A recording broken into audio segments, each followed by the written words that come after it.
Hello বন্ধুরা, কেমন আছো সবাই? তোমাদের জন্য আজকে অসাধারণ একটি মুভির গল্প নিয়ে এসেছি। যে গল্পটি আমি এক্সপ্লেইন করব, এটি একটি ছোট দেশকেন্দ্রিক গল্প। এই দেশের নাম সিয়েরা লিওন, যা পশ্চিম আফ্রিকার একটি ছোট দেশ। সময়টি ছিল 1999 সাল। তখন এই একটি ছোট্ট গ্রামে যুদ্ধ চলছিল, অর্থাৎ একটি গৃহযুদ্ধ। এই গৃহযুদ্ধটি চলছে এখানকার বিদ্রোহী স্থানীয় বাসিন্দা এবং সরকারের মধ্যে, যার কারণে এখানকার স্থানীয় জনগণ তাদের নিজস্ব সংগঠন তৈরি করে এবং এই সংগঠনের নাম RUF, অর্থাৎ এর পুরো মিনিং হচ্ছে রেভলিউশনারি ইউনাইটেড ফ্রন্ট। এই সংগঠনটি খুবই সাংঘর্ষিক। বন্ধুরা, আমরা যে মুভির গল্পটি শুনছি, এই মুভির নাম হচ্ছে ব্লাড ডায়মন্ড। এই মুভিতে দেখানো হয়েছে কিছু RUF বাহিনী তারা একটি গ্রামে আক্রমণ করেছে। এই আক্রমণের ফলে অনেক নিরীহ মানুষকে তারা গুলি করে হত্যা করে। কারণটি হচ্ছে তারা চায় না এখানকার বাসিন্দারা সরকারের পক্ষে ভোট দেয়। তারা নিরীহ মানুষদেরকে ধরে নিয়ে তাদের হাত পা কেটে দিত। এদের মধ্যে যাদেরকে খুবই শক্তিশালী মনে হতো তাদেরকে ধরে নিয়ে তারা ক্যাম্পে নিয়ে যেত এবং সেই মানুষগুলোকে দিয়ে তাদের পক্ষে কাজ করাতো। তাদেরকে দিয়ে হীরা উত্তোলন করাতো। সেখান থেকে হীরাগুলি নিয়ে তারা বিদেশিদের সাথে বাণিজ্য করত এবং তার বিনিময়ে তারা আরো শক্তিশালী অস্ত্র কিনত, যাতে সরকারের বিরুদ্ধে লড়াই করা যেতে পারে। যখন বিদ্রোহীরা এই গ্রামে হামলা করলো, তো এখানে একজন জেলে সম্প্রদায় বাস করত, তার নাম সলোমন ভ্যান্ডি। বিদ্রোহী গোষ্ঠীরা তাকেও ধরে ফেললো, কিন্তু সলোমন ভ্যান্ডি তার পরিবারকে পালাতে সাহায্য করে এবং তিনি সফল হয়। বিদ্রোহীরা সলোমন ভ্যান্ডি তার হাত কাটতেই যাবে, তখন তাদের প্রধান এসে তাকে থামিয়ে বলে, ওকে রেখে দাও, ওকে হিরে খোঁজার জায়গায় নিয়ে যাব। এই কারণে সলোমন ভ্যান্ডি তখন বেঁচে যায়। সলোমনকে যখন ওরা ওই জায়গায় নিয়ে যায়, তখন দেখা যায় সলোমনের মতো আরো অনেকেই সেখানে কাজ করছে। আর এখানে যারাই ছিল সবাই হিরে খোঁজার জন্য নিয়োজিত ছিল। তো যাই হোক, হিরে খোঁজার যে জায়গাটি রয়েছে, সেখানে যদি কেউ হিরে নিয়ে লুকানোর চেষ্টা করে, তাহলে তাকে সেখানেই মেরে ফেলা হয়। এবং সেখানে বিদ্রোহী গ্রুপের যে আর্মি রয়েছে, তারা সবসময় তাদের উপর নজর রাখতো। এমনকি তারা ইচ্ছা করলেও তারা এখান থেকে কোথাও বের হতে পারতো না। আর অপরদিকে আমাদের ড্যানিকে দেখানো হয়, তিনি এর আগে সেনাতে কাজ করতেন, কিন্তু এখন তিনি অবৈধ অস্ত্রের চোরাচালান করেন। তিনি এই বিদ্রোহীদের কাছে হাতিয়ার বিক্রি করতেন, তার বিনিময়ে তাদের কাছ থেকে হীরা নিতেন। আর এখানে ড্যানি যে কাজটি করত, সে বিদ্রোহী জনগোষ্ঠীর কাছ থেকে হীরা নিয়ে সেগুলোকে কর্নেলকে দিত, আর কর্নেল সেগুলোকে নিয়ে ওয়ার্ল্ডের বড় একটা ডায়মন্ড কোম্পানির মালিক ভ্যান্ডেকুবের কাছে বিক্রি করত। আর ওই কোম্পানি এই হীরাগুলোকে বৈধ বানিয়ে পুরো দেশকে সাপ্লাই দিত। তো বোঝাই যাচ্ছে আফ্রিকার এই ছোট দেশটির উপরে কত বড় বড় দেশের মানুষের চোখ ছিল। এইটা কিন্তু খুবই বাস্তব ঘটনা ছিল আফ্রিকার জন্য। এই দেশে মানুষের কাছে বিলিয়ন বিলিয়ন ডলার খনিজ পদার্থ থাকলেও তারা মৌলিক চাহিদার থেকে বঞ্চিত। আর ড্যানি যখন হিরেগুলোকে নিয়ে সিরিয়া লিওন থেকে বের হয়ে পাশের দেশে লাইবেরিয়াতে যেতে যায়, তখন বর্ডার থেকে সিয়েরা লিওনের সেনাবাহিনী, মানে সরকারের যে সেনাবাহিনী, তারা তাকে বন্দি করে। আর তার সাথে যে হিরেগুলো ছিল সেগুলো তারা আটক করে ফেলে। আর ওইদিকে সলোমন একদিন কাজ করার সময় একটি বড় ডায়মন্ড পায়। আর এটা কোনো সাধারণ ডায়মন্ড ছিল না, ওইটা ছিল গোলাপি রঙের ডায়মন্ড। তাছাড়া এত বড় ডায়মন্ড পাওয়া যায় না, এর জন্য এই ডায়মন্ডের মূল্য ছিল অনেক অনেক গুণ বেশি। তো এই ডায়মন্ডটি পাওয়ার পর ও যেটি করে, ও এই ডায়মন্ডটি পায়ের আঙ্গুলের নিচে লুকিয়ে ফেলে, আর তারপর বলে, আমি বাথরুমে যাব। আর এইটা বলে সে বাথরুমে যায়। তো এখানে যে ক্যাপ্টেন ছিল, সে আবার সলোমনের উপর সন্দেহ করে। তো যাই হোক, এবার দেখতে পারি আমরা সলোমন জঙ্গলের ভিতরে এসে হীরাটিকে লুকানোর চেষ্টা করছে। আর তখনই সেই বিদ্রোহী কমান্ডার চলে আসে। আর ওই বিদ্রোহী কমান্ডার সলোমনকে মেরে ফেলে তার কাছ থেকে হিরে নেওয়ার আগেই সেখানে সরকারি সেনারা চলে আসে, আর তারা এসে সেখানে সবাইকে মেরে ফেলে। আর ওই কমান্ডারকে কেউ আহত করে। তবে ইতিমধ্যে সলোমন ওই হীরাটিকে মাটিতে পুঁতে ফেলেছে। তার পরবর্তী দৃশ্যে আমরা দেখতে পারি ক্যাপ্টেনকে ও সলোমনকে দুজনকেই সরকারি দলের আর্মিরা তাদেরকে গ্রেপ্তার করে নিয়ে গিয়েছে। যখন দুজনকে পাশাপাশি জেলে রাখা হয়, তখন ক্যাপ্টেন বলে যে সলোমনের কাছে একটি দামি হীরা রয়েছে, আর যে ওইটা আমাকে এনে দিতে পারবে, আমি তাকে অনেক হাজার হাজার ডলার পুরস্কার দিব।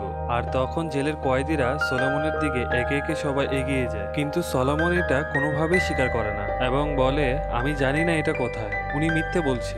এদিকে ড্যানি ওই জেলের ভিতরেই ছিল, আর সেই কথাগুলি শুনে ফেলে। আর ড্যানির মনে এই কথাটি গেঁথে যায় যে সলোমনের কাছে আসলেই সেই হীরাটি রয়েছে। তো এরপর আমরা দেখি ড্যানি জেল থেকে বের হয়ে এসেছে, আর জেল থেকে ছাড়া পাওয়ার পরে তার বন্ধুকে বলে, সলোমনকে ছাড়ানোর ব্যবস্থা করো, এর কাছে বিশাল দামি একটি হীরা রয়েছে। তো এরপরে দেখি সে সলোমনকে মুক্ত করে ফেলেছে। আর তারপর ড্যানি বারে গিয়ে টাকার বিনিময়ে একটি পিস্তল কিনে ফেলে। আর ওই বারের মধ্যে ড্যানির সাথে পরিচয় হয় ম্যাডি নামের একজন সাংবাদিকের সাথে। তখন ওই মেয়ে সাংবাদিকের সাথে ফ্লার্ট করার চেষ্টা করে আর কথা বলতে বলতে জানতে পারে ম্যাডি একজন সাংবাদিক এবং সে ড্যানির কাছ থেকে হীরা চোরাচালান সম্পর্কে কিছু তথ্য নিতে চায় এবং এর জন্য সে সেখানে ইনভেস্টিগেশন করতে এসেছে। কিন্তু ড্যানি তো নিজে একজন চোরাচালানের সাথে যুক্ত, তাই সে কথা না বলে সেখান থেকে চলে যায়। আর অন্যদিকে দেখি সোলোমন তার পরিবারকে খোঁজার জন্য একটি রিফিউজি ক্যাম্পে যায়, কিন্তু তিনি তাদের কোনো খোঁজ পায় না। আবার এদিকে বিদ্রোহী জনগোষ্ঠীগুলো আবার কোনো একটি গ্রামে আক্রমণ চালায় যেখানে সোলোমনের পরিবার লুকিয়ে ছিল। আর ওই বিদ্রোহী জনগোষ্ঠী সোলোমনের বাচ্চা সহ আরো অনেক ছোট বাচ্চাদের সেখান থেকে ধরিয়ে নিয়ে যায়। আর অন্য দৃশ্যে আমাদের দেখানো হয় ড্যানি ওই কর্নেল কার্জের সাথে কথা বলছে। তখন ড্যানি কর্নেলের সাথে সেই গোলাপি রঙের হীরের কথা বলে। আসলে সে কর্নেলের জন্য কাজ করত। আর সেটা শোনার পর কর্নেল বলে ওই গোলাপি রঙের হীরাটা আমার চাই। আর ড্যানি তখন তার কথায় রাজি হয়, কিন্তু তখন তার মনে একটি গেম ছিল, ওই হীরাটি সেই নিবে, তারপর সেই হীরাটি বিক্রি করে অনেক টাকা পেয়ে সারা জীবনের জন্য আফ্রিকা ছেড়ে ইউরোপ আমেরিকার দেশে চলে যাবে। এরপর আবার দেখি ড্যানি সিয়েরা লিওনে আবার এসেছে এবং সোলোমনের সাথে চুক্তি করে। চুক্তিটা হচ্ছে এরকম, সোলোমন যদি ওই হীরাটিকে তাকে দিয়ে দেয় তাহলে ড্যানি তার পরিবারকে খুঁজে দেবে। তো প্রথমে সোলোমন তো রাজি হয় না যে তার কাছে হীরা রয়েছে, কিন্তু পরে রাজি হয়ে যায়। আর যখন রাজি হয় তখন তাদের ওইখানে আবারও বিদ্রোহী গোষ্ঠীরা হামলা করে আর চারদিকে হইচই শুরু হয়ে যায়। আর তারা দুজন লুকিয়ে একটি বাড়িতে আসে, সেখানে আগে থেকে অনেক মানুষ লুকিয়ে ছিল। আর রাত হতেই তারা দুজন বেরিয়ে পড়ে। তারপর সোলোমন আর ড্যানি একটি শিবির আশ্রয় কেন্দ্রে যায় আর সেখানে ড্যানির সাথে ম্যারির দেখা হয়। আর সেখানে ড্যানি ম্যারিকে বলে সোলোমনের পরিবারকে সাহায্য করার জন্য। আসলে তুমি একজন সাংবাদিক, তোমার কাছে অনেকের ডাটাবেজ রয়েছে, তুমি চাইলে অনেক কিছুই করতে পারো। তো প্রথমে ম্যারি রাজি হয় না, তবে কিছুক্ষণ পর একটি শর্তের জন্য রাজি হয়। মানে ড্যানি বলে আমি তোমাকে কালোবাজারে সব খবর দিব, যেখানে আমি দেখাতে পারি পৃথিবীর কোন কোন কোম্পানি এখানে যুক্ত, কোন কোন আর্মির স্টাফরা যুক্ত এবং পুরো বিষয়টা কিভাবে হচ্ছে সকল বিষয়ে আমি তোমাকে তথ্য দিতে পারবো। এরপর তারা তিনজনে সাংবাদিকের বেশ ধরে একটি রিফিউজি ক্যাম্পে যায় এবং সেখানে প্রায় 10 লাখের মতো মানুষ আটকে রয়েছিল। আর ওইখানে সলোমনের সাথে তার পরিবারের দেখা হয়, কিন্তু সেখানে তার ছেলেকে দেখতে পায় না। তখন সে জানতে পারে বিদ্রোহীরা তার ছেলেকে ধরে নিয়ে গিয়েছে। এতে সোলোমন রাগে পাগল হয়ে যায়, কিন্তু এমন করে সোলোমনের কোনো লাভ হচ্ছিল না। যাই হোক, তার পরিবারকে দেখলেও সে রিফিউজি ক্যাম্প থেকে তার পরিবারকে বের করতে পারবে না, কারণ শর্ত অনুযায়ী ওই হিরিটি তাদের হাতে দিলেই তার পরিবারকে সে ফিরে পাবে। তারপর সোলোমন ড্যানিকে ওই পাহাড়টির লোকেশন দেয় আর ওইদিকে ড্যানি ম্যারিকে একটি ডায়েরি দেয়, যেখানে সকলে ইনফরমেশন ছিল কিভাবে হীরা উত্তোলন করা হয়, এখানে কত বড় বড় দেশ জড়িত বা কত বড় বড় কোম্পানি জড়িত এবং পুরো ওয়ার্ল্ডে কত বড় বড় লোক এখানে জড়িত এবং কারা কারা কিনছে বা কারা কারা বিক্রি করছে তাদের সকল অ্যাকাউন্ট নম্বর ছিল। কিন্তু ড্যানি ম্যারিকে বলে দেখো, আমার প্ল্যান হচ্ছে ওই হিরেটিকে আমি পেয়ে বিদেশে চলে যাব, কিন্তু তুমি এই তথ্যগুলোর উপর ভিত্তি করে যদি আগেই সংবাদগুলি প্রচার করো তাহলে কিন্তু ওরা আমাকে মেরে ফেলবে। তখন ম্যারি বলে যদি তুমি হীরা না পাও, তখন ড্যানি বলে দেখো আমি অনেক আগেই মরে গিয়েছি, যদি আমার হীরা পেতে অনেক বেশি দেরি হয় তাহলে তুমি এটা প্রকাশ করে দিও, কোনো সমস্যা নেই। অন্যদিকে আমরা দেখি বিদ্রোহীরা যে বাচ্চাগুলোকে ধরে নিয়ে গিয়েছিল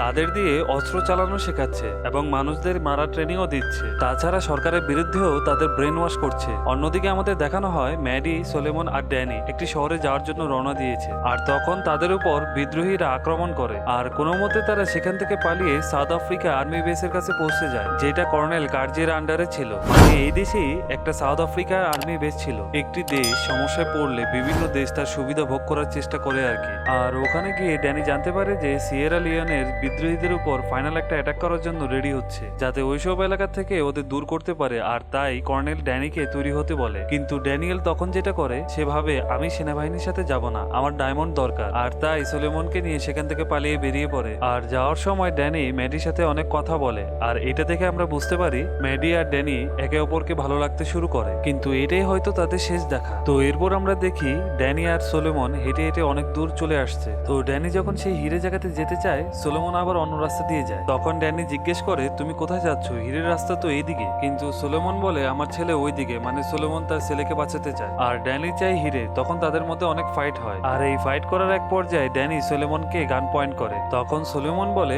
আমি অনেক আগেই মারা গিয়েছি, আমার এখন হারানোর কিছু নেই, কিন্তু আমার শেষ নিঃশ্বাস পর্যন্ত আমার ছেলেকে বাঁচাতে হবে। আর তখন ড্যানি পিস্তল ছড়িয়ে নেয়, সোলোমনের সাথে যায় তার ছেলেকে বাঁচানোর জন্য। তো এরপর আমরা দেখি ড্যানি আর সোলেমন সেই জায়গাটিতে পৌঁছে গেছে যেখানে সোলেমনরা আগে থাকতো। আর সে ভাবে তার ছেলে এখানে রয়েছে। তবে এখানে সবচাইতে মজার বিষয়টি হচ্ছে হীরাটি এখানে লুকানো ছিল, যেখানে সোলেমন সত্যি কথাটি আগে বলেনি। তো যাই হোক, সোলেমন বলে আমি আমার ছেলেকে বাঁচাতে চাই। তখন ড্যানি বলে এখানে গেলে তুমিও মরবে আমিও মরবো। তো আমার কাছে একটি আইডিয়া আছে। তখন সে কর্নেল কার্জিকে ফোন দেয়। এখানে যে বিদ্রোহী গোষ্ঠী রয়েছে সেগুলো ইনফরমেশন দিয়ে দেয়। আর কর্নেল কার্জি জানায় আমি শীঘ্রই সেখানে সেনা পাঠাচ্ছি, কিন্তু এই অপারেশন করতে করতে রাত হতে পারে। কিন্তু সোলেমন বলে এখানে তো আমার ছেলে রয়েছে, ওরা যদি এরকম গণহারে হামলা করে তাহলে আমার ছেলেও মারা পড়বে। তখন ড্যানি বলল চিন্তা করো না, কোনো সমস্যা হবে না। কিন্তু সোলেমন এটা ভরসা করতে পারলো না। সে নিজেকে কন্ট্রোল করতে না পেরে রাতে তার ছেলেকে খুঁজতে বিদ্রোহী ক্যাম্পে চলে যায়। আর সেখানে গিয়ে তার ছেলেকে খুঁজে পায়, কিন্তু তার ছেলে তাকে চেনেও ও শত্রু শত্রু বলে চিল্লাতে থাকে। কারণ বিদ্রোহীরা তাকে এমন ভাবে ব্রেন ওয়াশ করেছিল যে তারা তাদের দেশের সরকার সহ তাদের আশেপাশের সকল মানুষকে তাদের শত্রু মনে করত।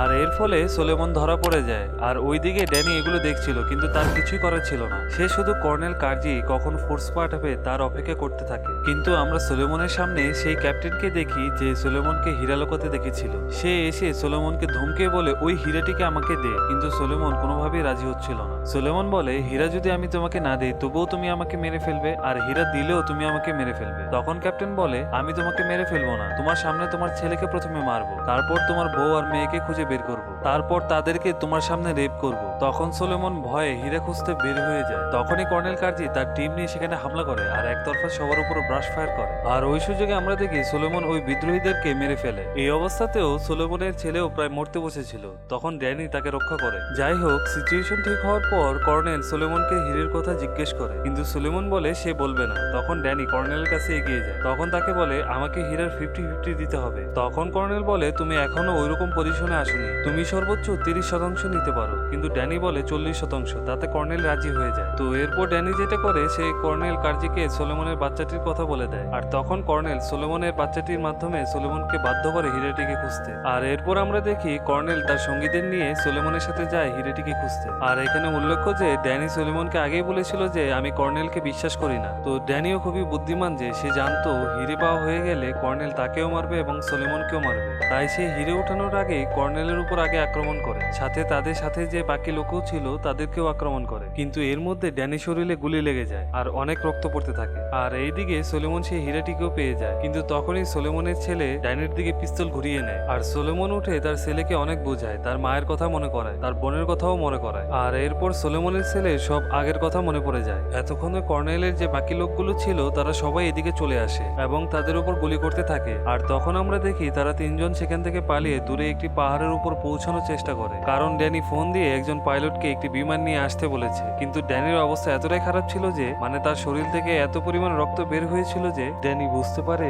সে পাহাড় পর্যন্ত পৌঁছাতে পারবে না এবং সে মারা পড়বে। আর সে এখানেই থেমে পড়ে আর সেই হীরাটিকে সোলেমনের হাতে দেয়। আর হীরাটি দেওয়ার পর তাকে বলে তোমার এই হীরাটিকে দিয়ে আমি একটি ডিল করে রেখেছি, তুমি জাস্ট হীরাটিকে জায়গা মতো পৌঁছাতে পারলে তোমাকে একটি ভালো একটি দেশে স্থানান্তরিত করে তোমাকে ভালো একটি জীবন উপহার দেওয়া হবে, তুমি থাকতে পারবে তোমার পরিবারের সাথে। আর তুমি আমার পিস্তলটাকে নিয়ে যাও, কারণ পাইলটকেও বিশ্বাস করা যাবে না, যে কেউ তোমার সাথে বিশ্বাসঘাতকতা করতে পারে। আর আমি আর তোমার সাথে যেতে পারছি না, তুমি তোমার জীবনে সুখী হও। আর সাথে তিনি এটাও বলে তুমি এখান থেকে গিয়ে অবশ্যই এই মেয়েটির সাথে তুমি যোগাযোগ করবে, তোমাকে সে বাকি বিষয়গুলোতে সাহায্য করবে, আমি সব বলে এসেছি। তো এই শুনে সোলেমন সেখান থেকে চলে যায়। আর ড্যানি মেয়েটির সাথে যোগাযোগ করে বলে সোলেমনকে তুমি সাহায্য করো। আর তার সাথে এও বলে আমাদের খুব অল্প সময়ের জন্য পরিচয় হয়েছিল, আমরা কেউ কাউকে হয়তো ভালোবাসার কথা বলতে পারিনি, কিন্তু আমি গর্ববোধ করি যে আমার জীবনে তোমার মতো একজন মানুষের সাথে দেখা হয়েছে। আর এই বলে ড্যানি এখানে শেষ নিঃশ্বাস ত্যাগ করে। আর অন্যদিকে ড্যানি সিমন্স নামে একজন ব্যক্তির সাথে এই হীরের ডিল করে রেখেছিল। আর সেই ডিল অনুযায়ী সোলেমন ইংল্যান্ডে বসবাস করবে এবং সোলেমনের পরিবারও সেখানে থাকবে। সোলেমনকে বাড়ি গাড়ি টাকা পয়সা অনেক কিছু দেওয়া হবে। এখানে সোলেমনের জীবন অনেকটা চেঞ্জ হয়ে যায়। তবে এখানে উল্লেখ্য যে সিমন্স কিন্তু ওয়ার্ল্ডের সবচাইতে বড় হীরাচোরা কারবারি ভ্যান্ডিকবের জন্য কাজ করত। তো সোলেমন যখন সিমন্সের সাথে ডিল করছিল তখন ম্যাডি লুকিয়ে লুকিয়ে সব ছবি তুলে। আর তারপর আমরা দেখি